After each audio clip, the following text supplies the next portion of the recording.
So it Haba ng hair. Joke. Nag-rejoice ka ba?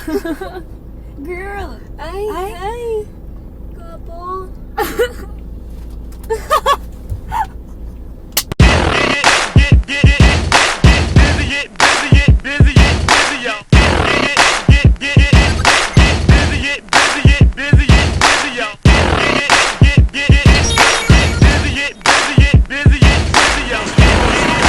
Ano? Tara? Sama na kayo!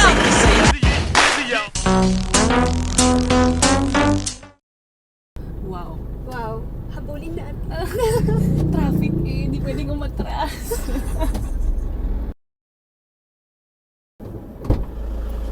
Hi! Gosh. Finally. Finally, I'm here. Hi, babe. Hi, ex. Oh, it matches my dress. Ang ganda naman ng dress mo. Mura lang yan. Gusto ko yan. 400. Gusto ko Bili yan. namin ni Marge. Gusto ko na. St. Francis. May purple pa, gano'n. Gusto ko pink. May pink. Punta tayo. Sige. Sige. Yung mga ganong pronouncements. Is that right? I guess, no. Panata? What's panata?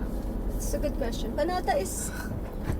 Alam ko parang it's sort of like... Promise? Alam mo, promise. Parang pledge. Ano yung pledge. paratang? Paratang is accusation. Okay. So that's our Tagalog lesson for you guys today. Paratang is accusation. Example. Pinaratangan ko si Bea Valera na inagaw niya ang aking boyfriend. Kasi hindi pwedeng mangyari yun. Kasi hindi siya nagbaboy. Ayan naman paratang din. Paratang ko rin. Paratang din niya yan sa akin. Tapos panata. Pero ang panata ko kahit na magkatalo-talo kami ni Bea, ay hindi kami magpipigil ng pakikipagkaibigan. Yan ang aking panata. Yan ang aking pledge. So what's up? What's up with you today? Starting a new life, yo. Starting a new life. New Baka- style. New house. Kasundo ko lang sa bago niyang bahay. Yes. Pero hindi ako bumili. Baka isipin kasi nila nakabili na ako ng sarili kong bahay. Matagal She pa. lives there with her family. Yeah, I live with my dad. And her dad. Okay. Yeah, my dad. Everybody knows you as Raspberry Girl. But speaking of Raspberry Girl, it's weird kasi marami kami. Kaya, para lang malinaw, hindi lang po ako yun. Hindi lang ikaw yun. Hindi lang kami yun. So, there are like 14, 15 Raspberry Girls. 14, 15 Yeah. Raspberry Girls. Really hot Raspberry Girls. Na mag-reunion, if you want to come, mag-reunion kami. Parang nung chicks yung mga if you want to. If you want to come, mag-reunion kaming Raspberry Girls. May mga chicks ba dyan? Oo naman, chicks lahat. Chicks lahat. Mm-mm. So sige, so yun, meron kang Raspberry Girl. Tapos syempre, she was also in Biglang Liko. So you have a couple of music videos. Pero meron kang yung first mo na ikaw din ang kumanta. Oh, Which is... Langit. Langit. Yeah. With Ron Henley. Ano ba tungkol saan ba yung kanta? Can you sing that part? Kung ano yung part mo doon? Kay sarap tingnan ng langit kahit nakakangawit na. Buti nandyan ka, isang ngiti mo lang ay langit na. By the way, it's just like the hardest song to perform for me. Why? Because yung tempo niya sobrang different from the songs that I'm used to singing. Plus, it's in Tagalog. Plus, we haven't rehearsed it formally ever. So, every time na na-perform na namin yun ng live, parang biglaan lang. Kaya tinatansya-tansya lang namin. Nagkakapa-kapaan lang kami. Kanina ko lang napakinggan actually yung kanta. Gusto ko siya kasi parang ang ganda ng message niya. Na, Oh, it's light. it's like parang may crush ka, ganyan. Yeah, it's a feel-good song. It's a feel-good song. So, meron bang langit ngayon si Bea Valera? Wala. So, safe to assume na siguro. Nasa purgatory ako. Nasa purgatory ka Yeah, ngayon? nasa purgatory ako ngayon. Like, how old is Bea Valera? I'm 21. 21. And when's your birthday? December 12, 1991. 1991. So, malapit na. Panood ko pala yung episode din ng Abratistinatics. They're so cute. Ang cute They're nila. so oo. cute. Yung kanta nila, Abra on Top. Alam mo yung kanta nila, Abra on top. Oh, Abra, it's you. You're the one I love. Ang daming nagtatanong like, ano pa ba yung mga tanong na nakuha natin before? Yung mga tattoos mo. Do you Yeah. mind sharing about your tattoos? I have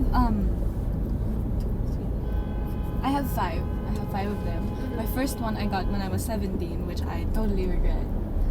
Why? You know, kasi napansin ko, parang a lot of people don't admit that they regret having some tattoos.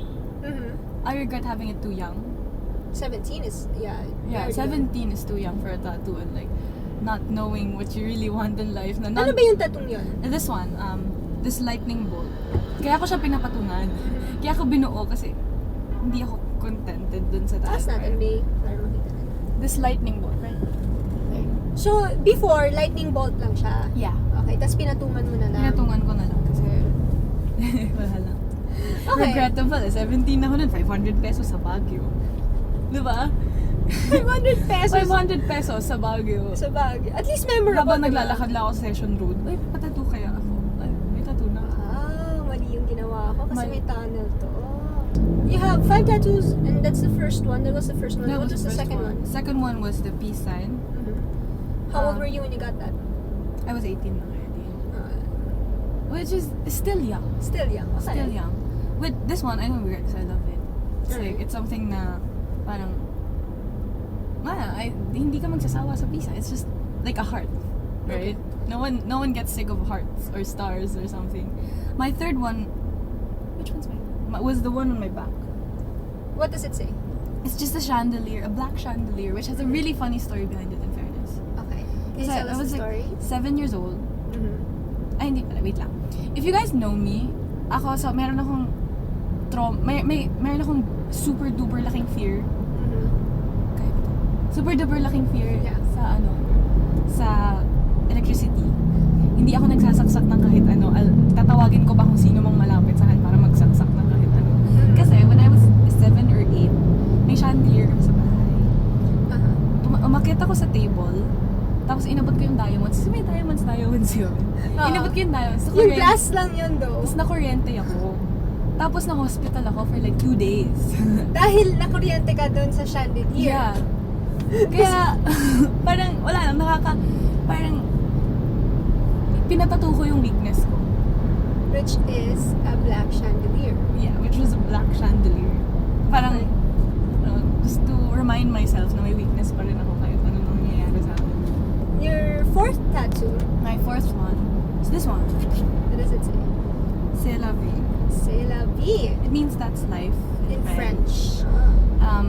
I got it because my mom, who already passed away, parang motto niya to, like every time she signs anything, she'll write it in the end.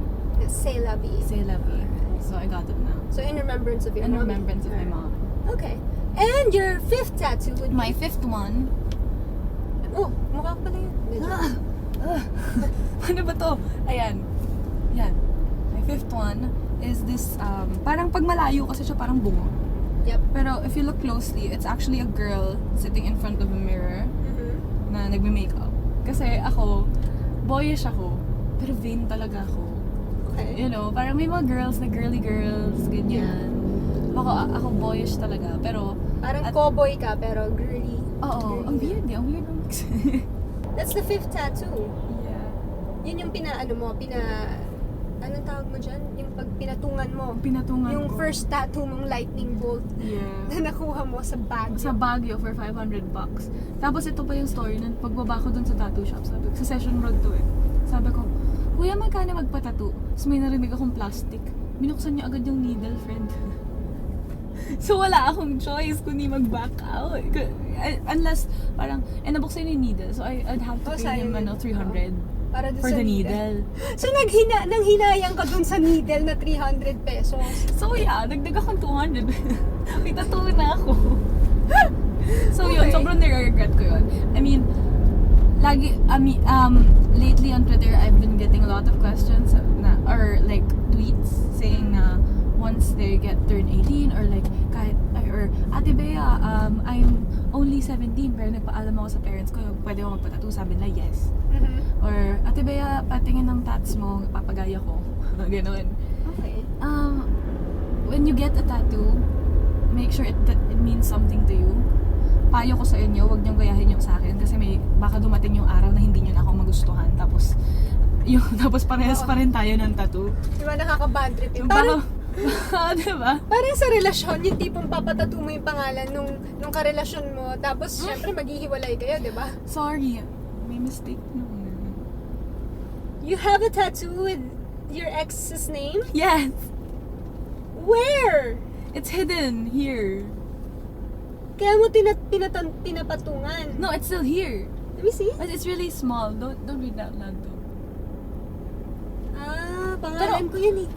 It works for you though. Yeah, it works Kasi for me. everybody, parang pag nagtitweet sa'yo, ganyan, ang dami nagtitweet sa'yo na they like your hair, they like your fashion sense. Where do you get it? Kasi parang yung mga, hindi outrageous eh. Outrageous would be too, Avant-garde. parang confident ka lang talaga in, here, gusto kong pakulayan mo, My kapula. style choices. Oo, your style choices. Siguro palakasan kasi ng loob yan eh. Parang if you want, I mean, I didn't color my hair red because I wanted to stand out. I colored it red because I like the color red. Okay. Alam mo yun? Parang palakasan ng loob and parang your style choices should be for the right reason. If it's you wear it. You wear what you want. Pero don't be like, ang ganda na suot niya. I'll wear exactly the same thing. Which sometimes I do then, like today. Like today, kasi I'm channeling Ariana Grande right now. Kasi I have an obsession with her. Because she's beautiful. She's beautiful and super talented. Ang ganda ng boses eh. Yeah.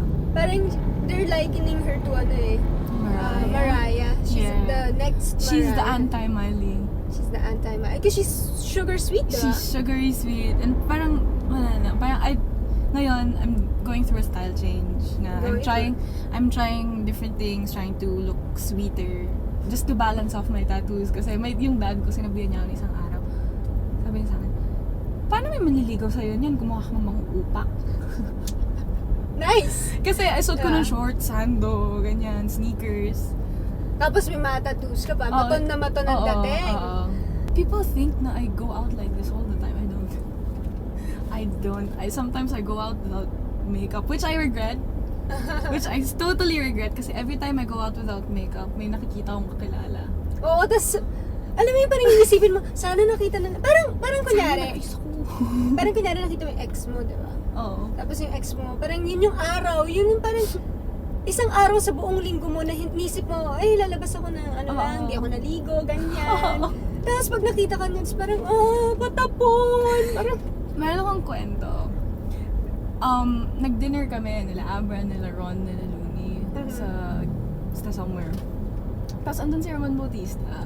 okay. We've met before sa Raspberry Girl shoot. So I said hi. Hindi niya nakilala kasi I wasn't wearing any makeup at all. Hindi ako nakaayos, wala pa akong ligo, ganyan. Tapos hindi niya nakilala. Tapos siyempre sobrang pahiya ako, diba? Tapos pag uwi ko sa bahay, tinignan ko yung Twitter ko. Tapos nag-message siya. Sabi niya, ikaw ba yung kanina? Diba? Tapos ako parang, opo, sir. Pero diba? Well, sobrang malas lang. Like, the people you really want to impress, sila pa yung nakakita sa'yo pag haggard ka. Oo, parang, schmack! Gasan ka nung sobrang ganda ko nung araw na yun! Exactly. Gusto ko talaga yung dress mo, ha? Malapit na tayo sa St. Francis Square. Maaalala mo ba Yeah. kung saan yung binili ni Chef Margaret Alento yan? Yes. Pero magkasama kayo ni Marge nung binili Yeah, niya. yeah, May pink yeah. yan. She has one din. Anong color? Tatlo tayo. Gusto ko talaga yung color Tatlo pink. tayo. Parang May pink. I didn't buy the pink one because it doesn't match my hair. Okay. I'd look like a fucking... Tart. Yeah. So, right now, later I'm gonna buy the purple one. Sige, sige, sige.